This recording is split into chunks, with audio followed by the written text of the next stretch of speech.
الحمد لله رب العالمين والصلاة والسلام على نبينا محمد صلى الله عليه وسلم وعلى آله وأصحابه أجمعين ومن تبعهم بإحسان إلى يوم الدين.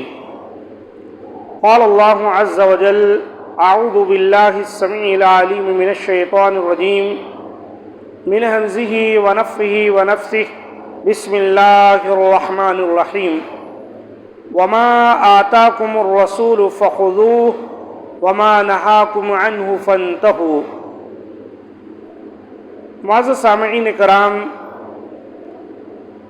سورہ حشر کی ایک آیت کا تھوڑا حصہ میں نے آپ کے سامنے تلاوت کیا، جس میں اللہ تعالیٰ کے ارشاد ہے: وما آتاکم الرسول، رسول تمہیں جو کچھ دیں اس کو لے لو. وما آتاکم الرسول فخذوہ، یعنی رسول تمہیں جو کچھ شریعت کی باتیں دیں انہیں لے لو، انہیں پکڑ لو. وما نہاکم عنہ فانتہوا، اور جس چیز سے رسول تمہیں منع کر دیں اس سے باز آ جاؤ، اس سے رک جاؤ. اس کا کیا معنی ہوا کہ اللہ کے رسول صلی اللہ علیہ وآلہ وسلم کی جو باتیں ہیں انہیں ہمیں تسلیم کرنا چاہیے، قبول کرنا چاہیے، اس پر عمل کرنا چاہیے، اور جن چیزوں سے اللہ کے رسول صلی اللہ علیہ وسلم نے روکا ہے ان سے رک جانا چاہیے، باز رہنا چاہیے. اسی میں ہماری کامیابی. آج کے اس درس میں ایک اہم بات کی طرف توجہ دلانا چاہوں گا آپ تمام کی، وہ ہے پیاز اور لہسن کھا کر مسجد میں آنا. پیاز اور لہسن کھا کر مسجد میں آنا، اس سے نبی صلی اللہ علیہ وآلہ وسلم نے اپنی امت کو روکا ہے. کچی پیاز اور کچا لہسن اگر کوئی کھائے، چاہے جس شکل میں، معنی یہ ہے کہ چاہے وہ اس کو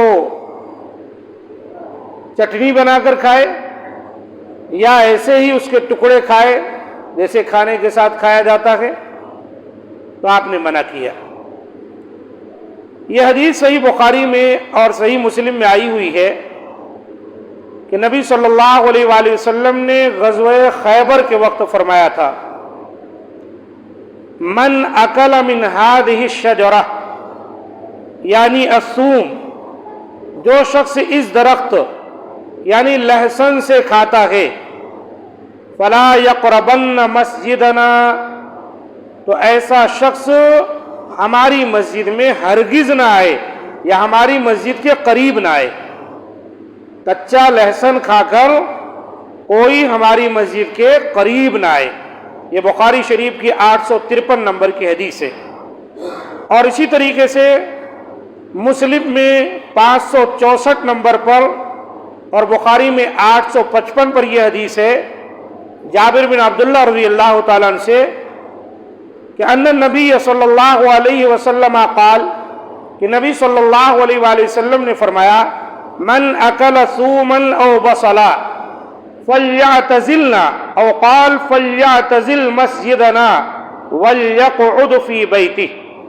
جو شخص کھاتا ہے لہسن، اس کا معنی ہے کچا لہسن کھاتا ہے، او بصلا، یا کچی پیاز کھاتا ہے، فلیعتزلنا، تو اللہ کے رسول نے کہا کہ اس کو چاہیے کہ وہ ہم سے الگ تھلگ ہو جائے. او قال، یا آپ نے فرمایا فلیعتزل مسجدنا، اس کو چاہیے کہ ہماری مسجد سے الگ ہو جائے. ولیقعد فی بیتہ، اور اس کو چاہیے اپنے گھر میں بیٹھا رہے. آپ اندازہ لگائیں، کچا پیاز کچا لہسن کھا کر اتنی سختی سے نبی صلی اللہ علیہ وسلم نے اپنی امت کو منع کیا ہے کہ وہ مسجد میں آئے. اہل علم نے کہا ہے کچا پیاز یا کچا لہسن، کچی پیاز، جب اس کو کھا کر مسجد میں آنے سے منع کیا گیا ہے تو اس سے ملتی جلتی ہر وہ چیز جس میں بدبو پائی جاتی ہو، جیسے کوئی سگریٹ پیتا ہے، بیڑی پیتا ہے، تمباکو کھاتا ہے، خیری کھاتا ہے، اس طرح کی چیزیں ان میں اس سے بھی زیادہ بدبو پائی جاتی ہے۔ کچا لہسن کچا پیاز میں صرف بدبو ہی ہے، اس سے تکلیف ہوتی ہے، لیکن اس سے کوئی بیماری کسی کو نہیں لگتی۔ اور یہ تمباکو نوشی وغیرہ تو ایسی چیزیں ہیں، سگریٹ پیتا ہے کہ اگر کسی کے بازو کھڑا ہو جائے تو اس کے ذریعے سے دوسرے کو بھی بیماری لگ سکتی، جو بیماری اس کو ہے وہ بیماری دوسرے کو لگ سکتی ہے۔ کینسر وغیرہ جیسی بیماریاں اس سے پیدا ہوتی ہیں، اس کے بیکٹیریا جو ہے دوسروں تک پہنچ سکتے ہیں وغیرہ وغیرہ، اس سے بھی منع کیا گیا ہے۔ یہاں جو چیز سمجھنے کی ہے وہ یہ ہے کہ آج کل رمضان المبارک کے مہینے میں یا جو ہے جب بھی مساجد میں دعوت کی جاتی، ایک چلن آج کل یہ چل پڑا ہے کہ ہماری مسجدوں میں کھانا کھلایا جاتا ہے روزے داروں کو۔ بہرحال ہم یہ نہیں کہیں گے یہ برا کام ہے، کھانا کھلانا کوئی بری بات نہیں، لیکن کھانے کا انتظام مسجد کے احاطے میں کیا جاتا ہے۔ جہاں کچا پیاز کچا لہسن کھا کر آنے سے منع کیا گیا مسجد میں، باقاعدہ بوری بھر پیاز جو ہے مسجد کے صحن میں بیٹھ کر وہ جو کک ہوتا ہے باورچی کاٹتا ہے۔ کبھی کبھی گرمی لگ رہی تو مسجد کے اندر پنکھے کے نیچے آ کر یا جو ہے کولر کے ہوا میں بیٹھ کر پیاز کاٹ رہا ہے۔ اب آپ اندازہ لگائیے کہ یہ کتنا بڑا گناہ ہو سکتا ہے۔ اس سلسلے میں ہماری مساجد کی کمیٹیوں سے کتنا بڑا تساہل ہوتا ہے۔ رمضان المبارک کے مہینے میں افطاری کا اہتمام ہوتا ہے، بہت سارے لوگ چنے لاتے ہیں، پیاز خوب ملا کر لے کر آتے ہیں۔ اسی طریقے سے بنڈیوں سے کبھی کبھی جو ہے کچھ مرچی ہے، بھجیا ہے، پکوڑے ہے لاتے ہیں، تو وہ بھی کچا پیاز جو ہے دیتا ہے، سب لے کر آتے ہیں اور مسجد کے اندر بڑے چاو سے بیٹھ کے کھاتے ہیں اور بدبو چاروں طرف پھیلی رہتی۔ آج میں اپنی مسجد میں گیا، دیکھا تو کسی نے چنا بھیجا ہے اور خوب جو ہے کچا پیاز ملا کر ایسا بدبو پھیلی ہوئی ہے پوری مسجد کے اندر، ایک تعفن جیسے۔ میرے بھائی ان چیزوں پر غور کیجئے، اللہ واسطے آپ کھانے کا اہتمام کرتے ہیں، مسجد کے احاطے کے باہر جو ہے کھانا بنائیں، جہاں پیاز لہسن جو چیزیں کاٹنی ہے کرنی ہے کریے، مسجد کے اندر یہ چیزیں نہیں ہونی چاہیے۔ اور افطاری میں اگر مساجد کے اندر جہاں نمازیں ادا کی جاتی ہیں، چاہے وہ خواتین کا حصہ ہو چاہے مردوں کا، یا مسجد کے صحن میں، وہاں جو ہے ایسا طعام ایسا کھانا یا ایسی کوئی افطاری مت لائیں جس میں کچا پیاز ہو یا کچے پیاز کی کوئی چٹنی یا کچے لہسن کی کوئی چٹنی، ان چیزوں سے گریز کریں۔ آپ بریانی پکا رہے کوئی چیز پکائیں، مساجد کے دائرے میں یہ کام نہیں ہونے چاہیے۔ انتظامیہ کو چاہیے اس کی نوٹس لیں، اللہ کے رسول نے اسے منع کیا ہے، اتنی سختی سے جب اللہ کے رسول نے منع کیا کہ وہ وَلْيَقْعُدْ فِي بَيْتِهِ، وہ ہماری مسجد میں نہ آئے، اپنے گھر میں بیٹھا رہے، یعنی جب تک اس کے منہ سے کچے پیاز اور لہسن کی بو آ رہی تب تک وہ مسجد میں نہ آئے، گھر میں بیٹھا رہے۔ اسی طرح امام مسلم نے 567 پر عمر رضی اللہ تعالیٰ عنہ سے روایت کیا ہے، خطب الناس فقال، حضرت عمر فاروق رضی اللہ تعالیٰ نے خطبہ دیا اور لوگوں کو بتایا۔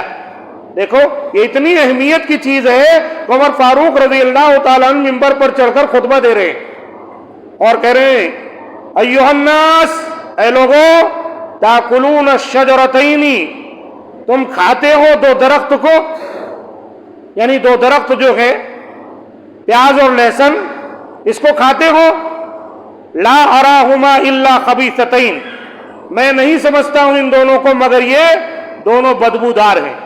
خبیث کہا، خبیثہ خبیثتین یعنی بدبودار۔ ھذا البصل والثوم، یہ ہے پیاز اور لہسن۔ لقد رأیت رسول اللہ صلی اللہ علیہ وسلم، میں نے رسول اللہ صلی اللہ علیہ وسلم کو دیکھا، اذا وجد ریحہما من الرجل فی المسجد، جب آپ مسجد میں کسی آدمی کے پاس سے یہ بدبو محسوس کرتے کہ وہ کچا پیاز لہسن کھا کر آیا ہے، امر بہ، آپ حکم دیتے، فاخرج الی البقیع، اس کو مسجد سے نکال کر بقیع کی طرف دوڑا دیا جاتا۔ بقیع وہ قبرستان ہے جو آج کل جنت البقیع جس کو کہتے ہیں، وہ بقیع ہے، اس کو مسجد سے نکال کر بقیع کی طرف بھگا دیا جاتا۔ تو کہا فمن اکلہما فلیمتہما طبقا، تو جو آدمی ان دونوں کو کھانا چاہتا ہے، پیاز اور لہسن حرام نہیں ہے، کھا سکتے ہیں، حلال ہے، کھانا چاہتا ہے، اس کو چاہیے اس کو پکا لے، اس کو پکا لے، اگر پانی میں اس کو اوٹا لے، کھولا لے خوب اچھی طرح، پیاز کو بھی لہسن کو، اس کی بو ختم ہو جاتی۔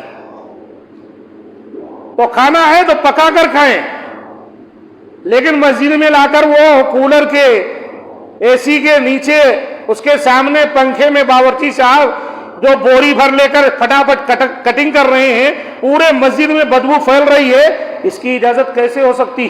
ایک آدمی ایک دو ٹکڑے کھائے، منہ میں بدبو ہے تو اس کو آنے کی اجازت نہیں، مسجد سے باہر نکال دو۔ عمر فاروق نے خطبہ تک دے ڈالا اس پر، سب بخاری و مسلم کی حدیثیں ہیں۔ ہمارے ہاں یہ لاپرواہی بہت بڑی، لہذا میں اپنے تمام بھائیوں سے گزارش کروں گا، کھانے کا پکوان کا جو سلسلہ ہے مسجد سے باہر ہو، یا کم از کم مسجد کے اس حصے سے باہر ہو جہاں کی نماز ادا کی جاتی، اور ان چیزوں کو جلدی سے پکا کر ان کی بدبو کو ختم کیا جائے۔ افطاری وغیرہ میں مسجد کے اندر یا کبھی بھی کھانا وغیرہ مسجد میں آئے تو اس کے اندر پیاز اور لہسن کچا نہیں ہونا چاہیے، اور اگر آپ گھر پہ کھائے ہیں تو جب تک بدبو نہ چلی جائے تب تک آپ جو ہے مسجد میں نہ آئیں۔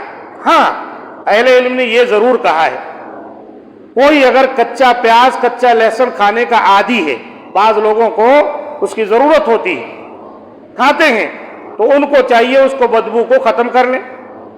ایک تو طریقہ حضرت عمر فاروق نے بتایا بدبو کو ختم کرنے کا کیا ہے، اس کو پکا کر کھائیں۔ دوسرا ایک، اس کے کھانے کے بعد اگر کوئی چاکلیٹ یا ماؤتھ فریشر قسم کے آج کل بہت ساری چیزیں آ رہی ہیں، ان کو کھا لیتے ہیں آپ، اور وہ اتنا تیز ہے کہ اس کی وجہ سے منہ کی بدبو ختم ہو جاتی ہے، تو آپ آ سکتے ہیں، یا کوئی پیسٹ وغیرہ یوز کر سکتے ہیں جس سے منہ کی بدبو ختم ہو جائے۔ تو اہل علم نے اجازت دی ہے کہ اصل مسئلہ ہے منہ کی بدبو کا، اگر وہ منہ کی بدبو ختم ہو جاتی ہے تو کوئی حرج نہیں، کوئی آدمی اس طرح مسجد میں آ سکتا ہے۔